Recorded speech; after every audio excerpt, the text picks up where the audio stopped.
today I'm out here in Monroe, Georgia at the Free Life Experience Church talking with Stellar Award winning, Grammy nominated Canton Jones. Yeah. Everybody, I'd like to give thanks to God, who gives glory and honor to God, who gives everything possible in my life. I would like to thank Cece, Vance, Nakeshia, Renee from the NYCC firm, and we get ready to find out everything that there is to know. Welcome to the interview for the show. Thank you for having me. All right, Yeah. all right. So, like I just asked you, were you born and raised down Yeah. here? You said that. I'm from Florida. Okay. Yep, born and raised in Florida. A place called Deerfield Beach, which is near Fort Lauderdale, down south, way down south. And so it's funny, it's not considered the South, but Florida is just a place where I don't know.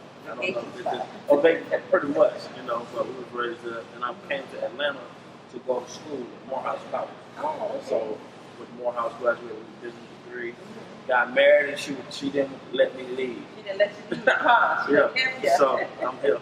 All right. So when I got the interview from Cece, Vance, and Nakeshia, I was asking my Bishop Thomas at King of Glory Christian Worship Center in Decatur. Decatur, what's up? Hey. Yeah. I said, I don't know what you're talking about. He said, study the music. Wow. Just listen to all the music. So that's what I did, and I pulled up your album, 20 years. Wow, you went way back. I went way back. Yeah. And then I'm listening to it, and I'm thinking, it's a love song. Yeah.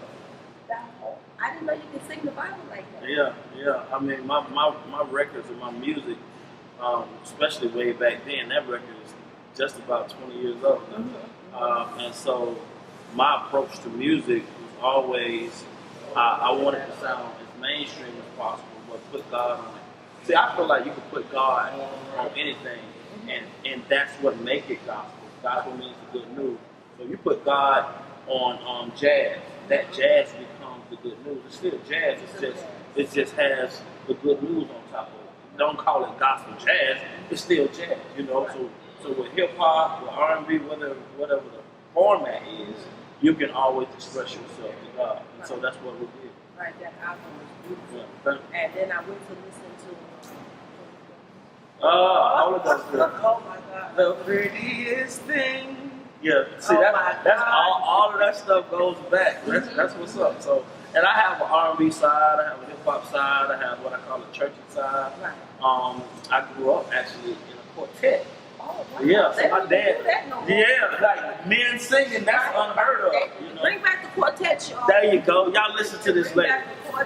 Because really, there are no men singing in the church like that. It's either one person. Yeah, it's either one guy and a bunch of ladies, one guy narrating over a track. He's not really singing. Right. Sometimes, he's just narrating it. Or there's a person praise and worship field where there's a mixture, but no all guys, Right. It's just all guy rap groups now. That's it. Everybody's just rapping. We love it though. I love it. Yeah, I love it. I don't understand everything that they talk about, but I get that beat going. I bet your son does though. Oh yeah. There you go. They turned me on to a whole lot of stuff. Yeah. And I turned them on to the gospel. Good. They don't know how to listen to sing sometimes. Yeah. I mean, but it's back in the day it was the hip hop as far as gospel and Christian, super corny. The production wasn't up to par. But now, man, you can put apples with apples. Now it's just about content and what you believe. And I think a cat that stands up for what he believes, no matter where his convictions lie, is a real dude. I feel like nobody want to hear a fake Christian, just like nobody want to hear a fake gangster. Right. Everybody want to hear it real. And so if whatever convicts you, now my job is not for necessarily you to be fake if you're a gangster rapper, but for me to tell you the real about Jesus, so hopefully you'll want to know more about it. Then until Jesus becomes real to you, and when Jesus becomes real to you, now to hear that guy spit means rap. If to hear that guy rap with his same conviction that he had when he was doing whatever, it'll be true. Because people want to hear passion. That's it. I want to hear what you're real about. I don't want to hear nothing that you heard. I don't want you to rap in third person unless you're rapping about God. You know what I'm saying? Right. But Telling somebody telling somebody else's story. I don't want to hear that. We want to hear your story. So that's what's up. Right. I used to write. Really? We had I used to do the keyboards. An excellent musician. Okay. So we had a studio and we made music. Okay. Good. Drums and whatnot. So how do you feel about the music now when people are just like moving? Yeah. Well, I'm a part of all of it. So here's what my theory on that though. I feel like live streams, guys playing together. They created a sound of love where you play your part, you play your part, you play your part, and we synchronize and we play something together. It was like a love type of thing. Now it's one man. It's a selfish type of producer where I'm doing the bass, I'm doing the drum. Now I'm that type of producer, to be honest with you, because and you did it all because where you didn't have access to a bass player, or at the time you wanted this sound and he wasn't there, so you figured out. And I to this day I produce all them songs that you hear, but I can't play. I can't play in church like that, so I get in and I just make it happen. And we're creative like that. And so, but there's nothing like back in the day where everybody had to play the record together. Now on a business level. You don't want to have to pay as many people. You don't want to pay them. You see what I'm saying? You won't get back there. So I would figure it out. And sometimes you want a different flair.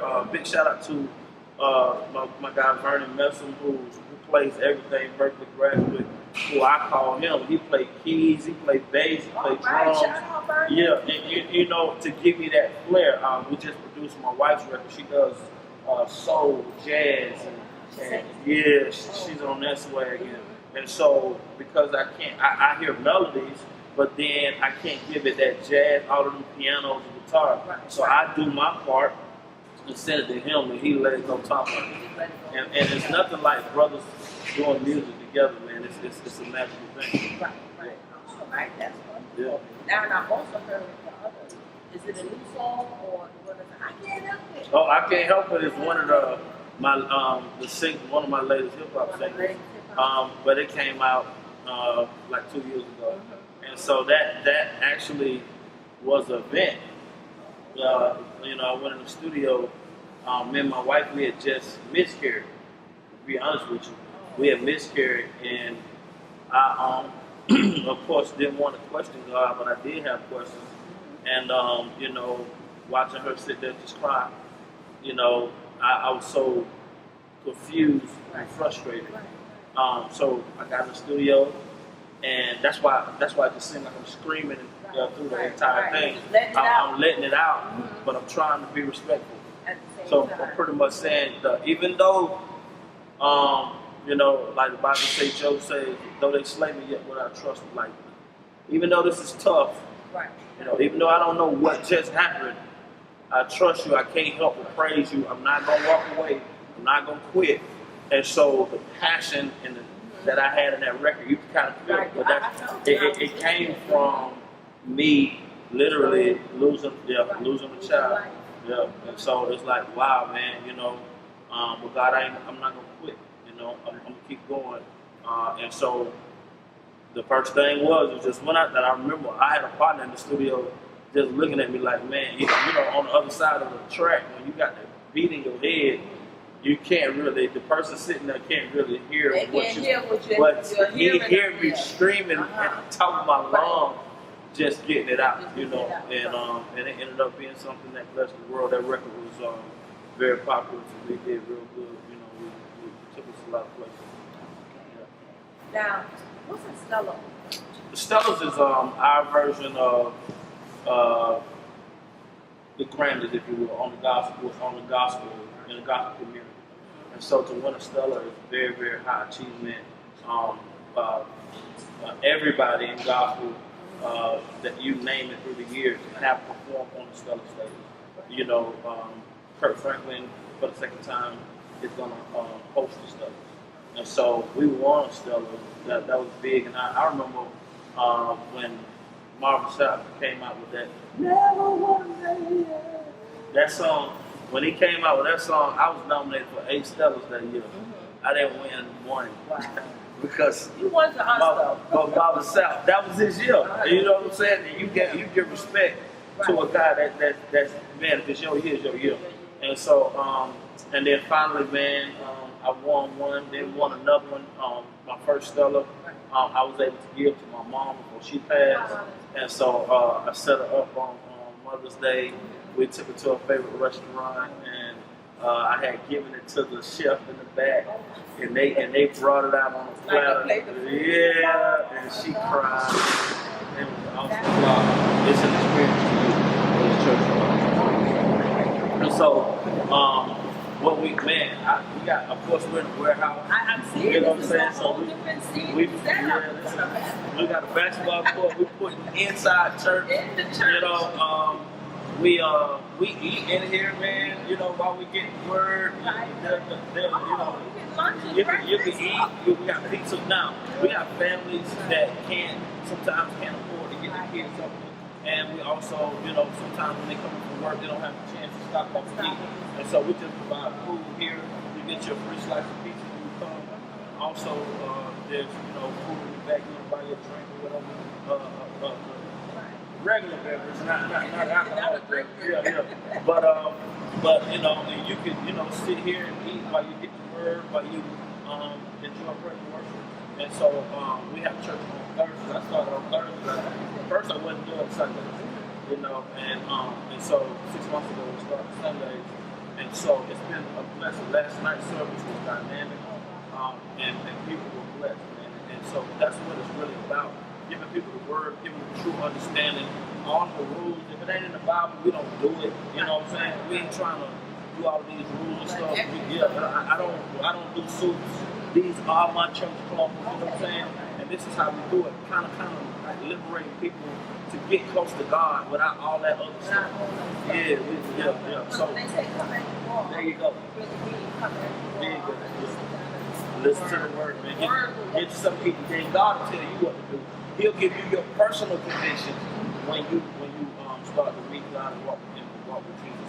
And so here we just don't play the game. And so we try to get in and out too. I was born and raised in church. I went to a Pentecostal church where church is from 10 to 3. I have friends you know, that see us on Sunday. Yeah. So that was like us, you know, but here we get you in and get you out, you know. Get out, you know. And sometimes it might be too loud. It's usually dark. This is very lit for this building. Most of the time it's pitch dark. It looked more like when I was looking at it, I was like, it's just how we get it in. And true indeed, you know, it's dark in there, but some of the brothers who are having encounters with God, man, don't want people to see them crying and stuff like that. And then you just in a more intimate setting where you just, you know, we don't make you stand up. You just do it. You know, we don't make people stand up. You know, you sit down and let God tell everybody stand up, lift their hand. You know, that's something different. But more often than not, most people are just sitting down, chilling, eating, and watching and absorbing what's going on. Tell me, how do you watch TV? You sit, you eat, and you absorb what's going on.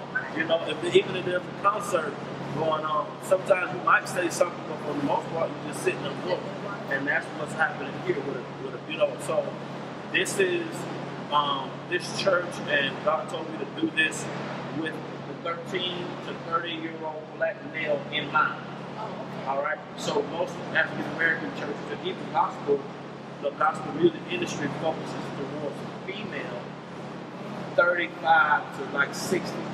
All right. That music that's most of the people that buy gospel music or listen to gospel music. But Free Life caters towards African American men 13 to 30 years old. So what a 13-year-old want to do? Play basketball. You see what I'm saying? They want it dark. They want it loud. So if grandma come in and she say it's too loud, then I have to turn it up because it ain't for her. You see what I'm saying? There's so many other churches for those type of people, but there are no comfortable places for men of color. So God is making something specifically for them. Now, whoever want to come, come. Yeah. But the atmosphere is for them. Right. You see what I'm saying? And so, man, our stage is beat up. These fellas come in here and they rapping and they jumping. They putting it down. Yeah, so I got to get the stage. I got to get some nails back in up. That's what it's for. Beat the stage up so that you can express yourself to God. And so those are the type of experiences that we have. Yeah. If you looked at our service and turned off the sound, you'll shut up that way in the club. Right, I was doing that. I saw the purple and yeah. Thursday, Sunday. You know, we do Sunday mornings now, 10 o'clock. And so, but it's for us to keep it real and give God to people on their level, in their culture. You see what I'm saying? I feel like it was never presented in our culture. You know, we took somebody else's culture. Yeah, you know, yeah. So, there you go. Because at first white people were wearing suits, and now black people wear suits to church, but now white people are not wearing suits. You know what I'm saying? They change. They come in jeans. They take their coffee mug because church is, you know, they want to wear, because they've been wearing suits all week at their job. Most of the time, we don't wear suits at our job. You see what I'm saying? We want to dress up. They want to dress down. You see what I'm saying? Right. There you go. And so it is what it is. So for us, you know, we just want to wear what's in the closet. And I don't want to be uncomfortable. You know, so sometimes I remember I went to the church to sing and perform and do my thing. And I showed up in my jeans and all this. And the pastor was like, okay, you can change over there. And I was like, I'm in it. This is what I'm wearing. I'm in it. I showed up here. You know, he was like, oh, you gonna wear that? I'm like, yeah, I'm gonna wear that. So, you know, but you gotta do what you gotta do, because sometimes when somebody from Africa comes from a different culture, you don't tell them to take off what they have. You know, no, you do your thing, you give us your culture, you do Jesus in your culture. And I'm doing Jesus in my culture. And then people from different cultures, they do Jesus in their culture. So that's what we're doing. We're doing Jesus in our culture.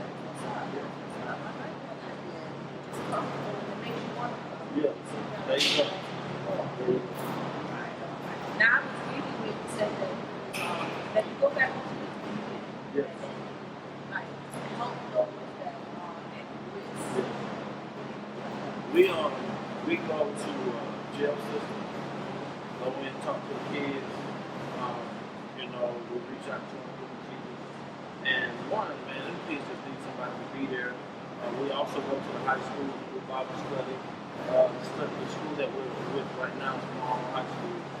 Big shout out to Morrow High School.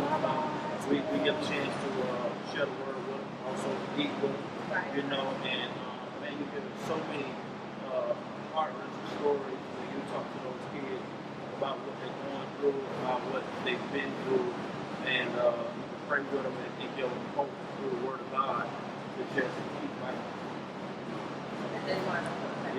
Yeah. You know what?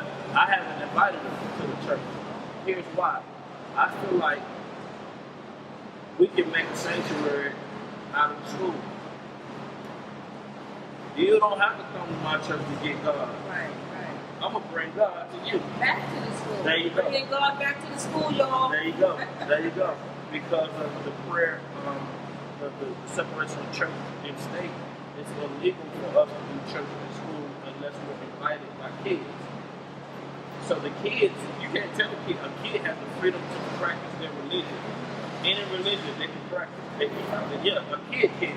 And a kid can bring an adult to the school to share their religion. Children, you hear that now. Start inviting pastors to church and bring that religion back into school, y'all. The word keep coming to the school.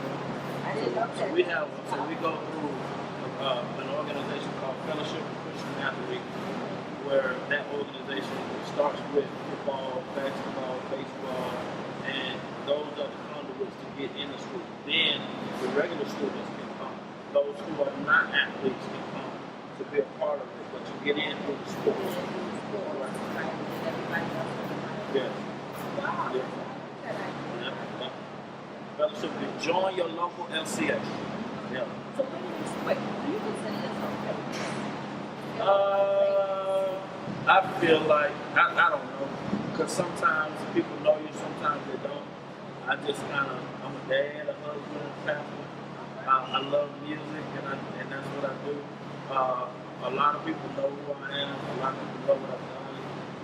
And so, but as far as famous, I feel like, that's up to people to decide. Yeah, I kind of just keep doing my thing because I don't want to ever let the thought of me being quote unquote famous, make me feel like I have to do something to stay famous.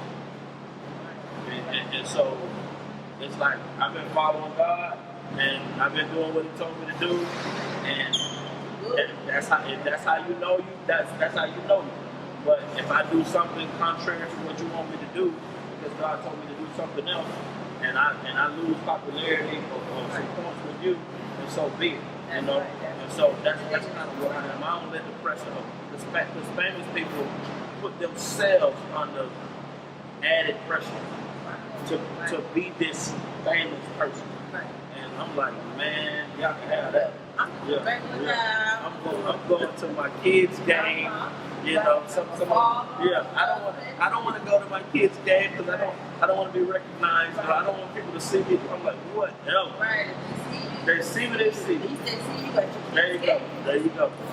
Yeah. And I'm a real daddy, so I'm like, hey, shoot the ball. Like I'm that guy. You know what I'm saying? And so put him in. Yeah. And so I'm that guy. You know, so I just want to live life to the fullest and enjoy my family and what God. So this journey that God's now you started out, right? No, not at all. No, man. I didn't want to do pastoring at all. If I wanted to be a pastor, I would have did it like everybody else. Right. Because I wanted to do that. I was like, I don't want to do that. This is how I got into I've always had a strong, what I feel like, call on my life. So, but I didn't want to do that. I didn't want to be no sweaty preacher. You know what I'm saying? I just didn't. I ended up being a sweaty preacher, but I didn't want to do it. And so I remember I was invited to this church. I had this meeting with the church, and they were looking for a youth pastor. First, they called me to ask me, can I do a concert for them in the community? I'm like, okay, yeah, I know some people, I can put some stuff together. And so we agreed to do a concert, short meeting, brief, harmless meeting. I'm packing up. And he said, well, he was like, what do you have a passion for? And I was like, well, of course, music. But I also have a passion for young people, and just giving, breaking the scriptures down to this generation. He was like, man, why didn't you say that? We're looking for a youth pastor. And I was like, man, I know all kind of people that can be your youth pastor. Like, yeah, I could call some, so I was calling people. My wife was pregnant at the time, and we were calling people, and like nobody could do it. So I got back with the guy and said, well, man, none of the guys that I know can do it right now. So I keep you guys in mind. I keep searching for you. And they was like, what about you? And I was like, nah, that's. And I was like, nah. And they was like, well, would you consider just doing a couple services for our youth until we find somebody? So I was like, I feel like I'm getting set up for something. But okay. So I did the services. I did from like September to like November. Right. Just some services every Wednesday, go in, share the Bible with kids, and we do some music or whatever, just and at the end of November, I was like, I hope y'all find y'all guy. But I'm gone. And then they said, we want you to be our youth pastor. Wow. And I'm like, don't you have to be ordained? I'm not, because I wasn't even ordained or nothing. You got to go to school. And I asked them, don't you have to go to school? They was like, no, we can ordain you. Our bylaws, our church bylaws allows us to ordain you as a pastor. Wow. And I said, man. No, what? So I said no. I went home, I said no, and man, this thing in my heart just would not let me. Well, let you go. Once you got the foot in the door, it's like, we ain't letting you back out. So I was like, man, let's do it. And so I got ordained January 13th, 2013. Oh, wow. And my dad who was a pastor passed away in 2010. And so I cried like a baby because, you know, as if he was there. I just knew this would have been big to him. Yeah, you know what I'm saying? And so my mom was there, and it was just awesome. But I became an ordained pastor, a reverend. I was like, they gave me a Bible that said reverend. I was like, hey, bro. And I'm showing cat, like, hey. Nick, look at this. I'm a reverend, dog. And so it was stupid. And then God started giving me more and more revelation. I started changing, started maturing. And then I started looking forward to doing it. And I was like, man, this Bible thing is starting to come alive. Yeah, I'm like, you know what I'm saying? And it was just, I just started changing. And then in 2015, he said, I want you to now leave this and start free life. I'm like, wow, hey, God, great, y'all. I got set up. Look at that. And so, and amazingly, each one of these moves, I'm just kind of at his feet right now, was preceded by the birth of the son. So, 2014 on Mother's Day is when we miscarried. But in 2015 we had justice. And justice came right before we started free life. Canaan came right before I became youth pastor. Right. You know what I'm saying? And so it's funny that I was always preceded by a son. When we ain't getting pregnant no more. That's it. I'm done. You said no more, huh? Yeah. We're done with that. But it's funny how a new life changed my direction. And so, so we started pastoring. We started with 2-3 people and built it up into what it is right now. And God has taken us a lot of places. Man, the church, we did I Can't Help It on the song you're talking about. We did it on the Spanish stage, and I took the church, and then we've been on the BET stages, Lift Every Voice when they had that, not Lift Every Voice, but there was a show that what Junior did and Ty Trigger did. And we did that show, and I was able to take the church members, those who hadn't been to BET, we were able to go to the BET studio and say, hey, you were able to inspire them and say, look, man, some of y'all gonna come back here as solo artists. And so as a pastor, man, we just always wanted to be a person to give everybody the experience, so probably experience, to give them something where the Bible comes off the pages and becomes real to you. And so we've had some eye-opening series in here. We've had some moments, man, where the power of God has just wrecked the whole service. We had one of those actually last night. And so it's just very, very, very, very awesome to be walking in the will of God and not having to be something for somebody else. Yeah. That's wonderful. I love it. Yeah.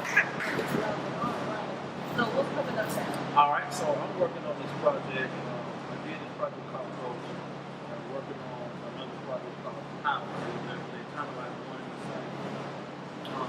And so part A is Ghost, part B is called Power. And project as a whole is called Postcard. And so we're gonna release that in March. Actually, my wife's project comes out in March as well. It's called Hypnotic. She's the record we just finished mixing it. It's so dope. I'm so proud of her because she's been managing me. Oh, so she's the manager? Yeah, she manages, make sure that all the business is straight. She deal with Cece deals with her. And she's been the one that's been in my corner all these years. She actually has a music degree from Spelman College. I got a business degree, but she ended up doing the business, and I did the music. You see what I'm saying? And so that was funny, but but now it's her turn to come to the work. So, definitely. Yeah. So she's taking care of me all of this time. So now it's her time to do it.